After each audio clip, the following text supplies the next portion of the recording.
I wanted to do an update video. The last video I did was on going off of a vegan diet, and I wanted to update that because I let you know the deficiencies I experienced on the at least half year that I was a vegan. Um, and some of those deficiencies included like mental, what felt like a localized headache, lower back pain. All that has pretty much gone away. Um, and also, I don't know if you noticed, but my skin isn't as dull as it was when I was on the vegan diet for like 6 months or so. So it's like livened up. Um, and I also wanted to give you an update on the meat because I'd actually gone back to meat, specifically red meat mostly. And I was consuming that every day because I'd gone, at least half a year without meat. And so I felt like that because of the amount of time I deprived myself of it, that I needed more of it. And so I tried that for a while, but then I noticed severe constipation and also a little bit of weight gain. And so I cut back to every other day. So I was eating nuts one day, meat the next, nuts, meat. But that was still too much. I was still experiencing the constipation. And then after a while, I just kind of felt kind of loaded down, kind of, I don't know, like not depressed, but just not right. And so now, then I cut it back to, maybe nuts 2 days, meat one day. But now I'm going to try meat once a week. So I'm going to do it this way. I'm going to do meat 1 week, and then red meat 1 week, beef 1 week, and then fish the next. Beef, fish. Beef 1 week, fish the next. Beef, fish. So red meat every 2 weeks, fish every 2 weeks for one day. And I'm going to see how that works out. Again, I'm trying to find a balance. In the past, I have taken drastic measures to change my diet when I noticed some symptoms that pointed to prediabetes. In the past, I cut out fruit for like a month. I've cut out salt. I've done drastic things when I noticed symptoms that showed that my health was being affected in a negative way by something I was consuming. And I'm trying to get away from that. And so when I got off the vegan diet, I fell into the trap of eating meat every single day because I felt like, this is something essential and it needs to. But I'm going to try this once a week thing and see if it cuts down on the constipation. And like I said, I had a little bit of weight gain, and that's come off. But now that I'm doing the once a week thing with meat. But the reason why I'm doing these videos on diet is because diet is one of several ways that the devil can affect us in a negative way in order to get us off of our path, away from our mission, weaken our body, and thus weaken our spirit, weaken our defenses.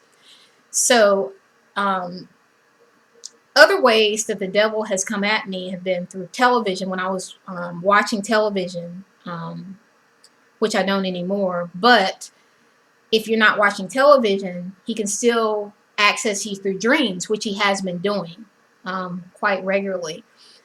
But with the Holy Spirit shines light on the devil's devices. And because you're no longer a slave to sin, once the Holy Spirit shines light on what the devil's doing, it then gives you a choice. You are in the driver's seat, and it gives you a choice to reject whatever the devil is trying to tempt you to do, or to let go of bad habits.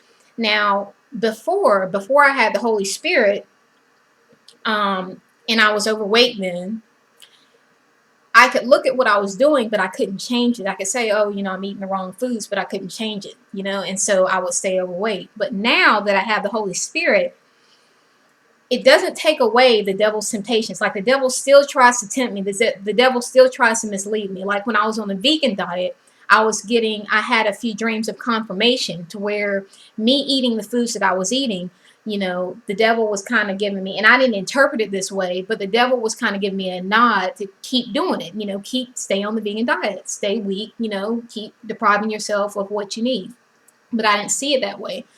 But it's not that I was being a slave to sin, but I was misinformed. And plus, I wasn't reading Paul correctly when he said that those who deprive themselves of meat, because it had been sacrificed to idols, that, they were weak. I said, well, what does that mean? Like I try to analyze it in my mind instead of just reading what he was saying, to where he was saying, you can't not permit people to eat meat. Like I was trying to twist that around in my mind to mean something other than it meant. And the truth of the matter is, we are not in an Eden state to where we can go completely without meat.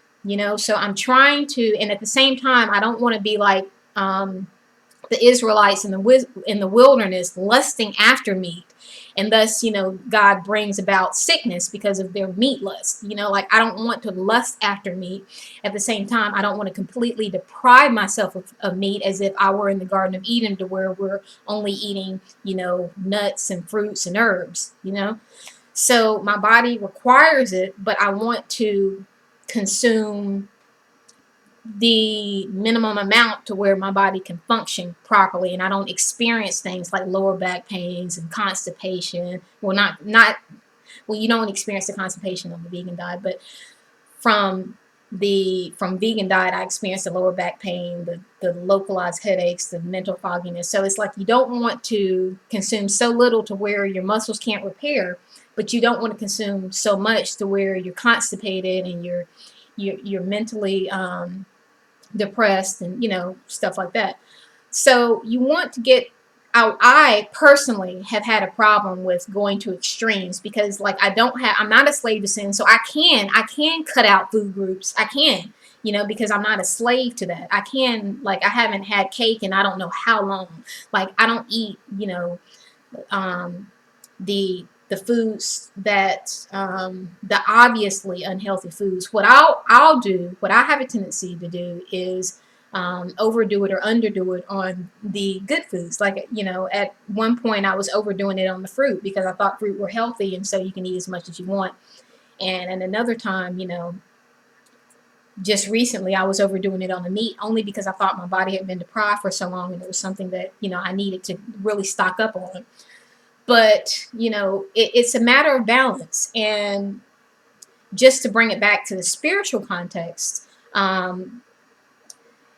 like I said, in dreams, I've had dreams to where the devil has tried to convince me to eat fattening foods like fried foods and cakes and, like desserts, which I don't eat anymore. But once he realized he couldn't get me that way, it went to a dream where he was encouraging veganism, it seemed. But in that dream, and I'm going to explain this because I think it shows how, with the Holy Spirit, the devil does not stop tempting you. Look at Job, when you and look at Paul. The devil does not stop trying to influence you if you have the Holy Spirit. And in fact, you would think that he would try to influence you more because you have the potential to open the eyes of other people. So you think that he would come at you more, and he even tried to tempt Christ, But I had a dream while I was a vegan to where, I was being encouraged to eat vegan foods.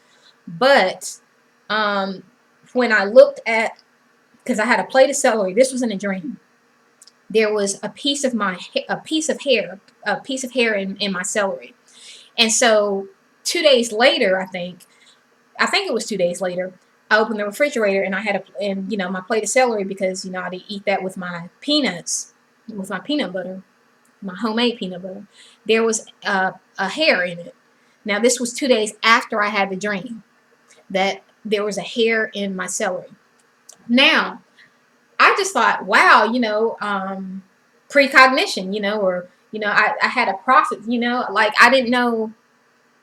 The only thing, I was just fascinated by the fact that I dreamed something and then it happened. But now I look at that as being a sign. The devil was tempting me to continue my vegan diet, but at the same time, and it was darkness, like I was in a dark room while I was, I had the plate of celery in front of me in the dream. But at the same time, I was being shown that it would make me lose my hair, I would think, because, I usually don't have hair to just, you know, fall on stuff. It's like if my hair comes out, it's because I'm combing it or, braiding it or something like that, but it won't just fall on something. And it never falls like on my food or anything. But so I just interpret that as being the devil was trying to tempt me to stay vegan. And at the same time, I had this precognitive dream, and God was showing me that if you stay on this diet, you're going to start losing your hair. You're depriving yourself of something. And so that's just a complex way in which the Holy Spirit works through you to shine light on the things that you're doing that are wrong so you could change them.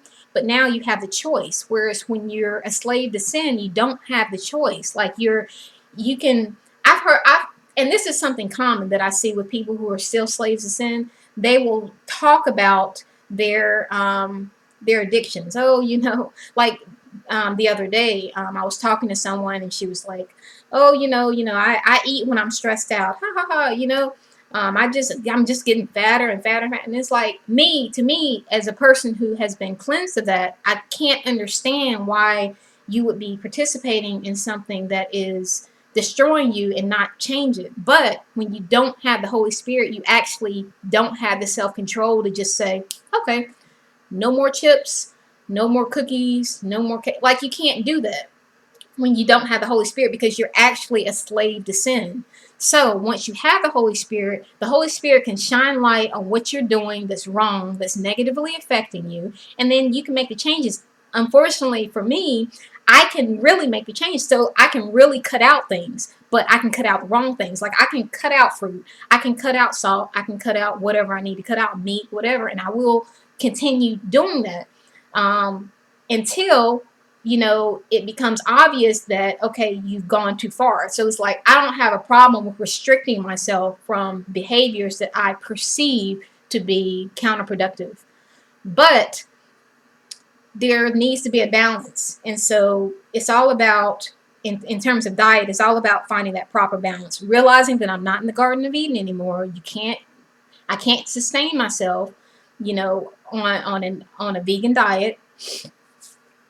And at the same time, I don't want to be lusting after meat, and I don't want to overdo it, because that is still, death entered the world. That is still the death of, it's not an ideal situation that we're in right now. So you don't want to lust after meat at the same time, and you don't want to overdo it, and you don't want to take it for granted as something that is like water, that you should consume meat like water, because it's still, the death of something is sustaining you. And that's how it is in a fallen world.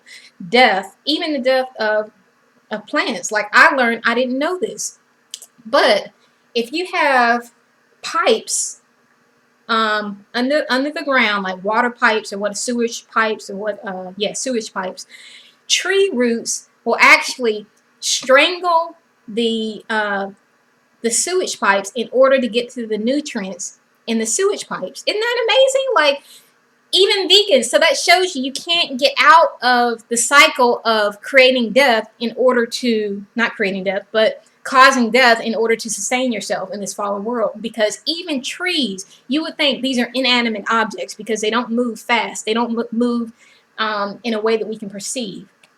So you would think that plant life is dead, because not that it's dead, but it's not sentient, it's not alive, it's not trying to sustain itself, because you don't see it running for its life like you see a chicken, or like you see something that, like, they don't seek to preserve their lives the way we do, meaning in a fast pace, the way we see other animals. And that's why we can identify with animals, because we see them running for their lives. We see them screaming. We see them in pain when they're being slaughtered.